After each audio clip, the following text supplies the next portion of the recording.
Hey everybody, Frugal Farmer here. This is part 2 of Ring and Run.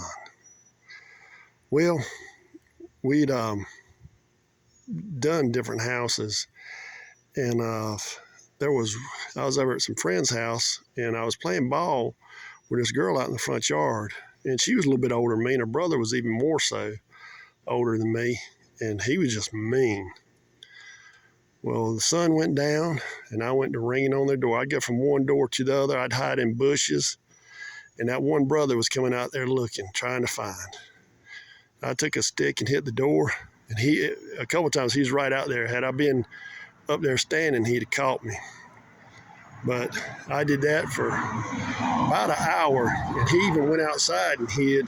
So I had to wait on him to get tired and get back inside before I could move. And I was hoping my parents weren't looking for me, because that would have been a bad situation. But as strange things happen in small towns, that girl, she married a good friend of mine. I got to hanging out with the both of them at that same house I'd beat them on them doors. And my friend had a birthday party, and her brother was there. And he'd changed. He was a good guy. So we were sitting around there talking, and I started laughing. And his wife, and myself were talking. I told him about that night. He remembered it. He got the biggest kick out of that. He said, "That fellow was you?" I was like, "Yep." And I was like, "That was for you being mean to me." And he had said something. I couldn't remember what he said. He couldn't either, but we got the biggest kick out of that. And a lot of the other times, we'd knock and run or get around inside the house and do it again.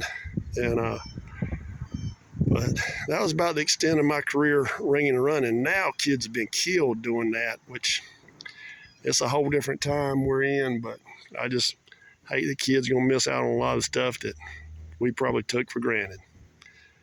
Thanks for stopping by. Come back again when you will. Share, comment, like. Hit that subscribe button. God bless.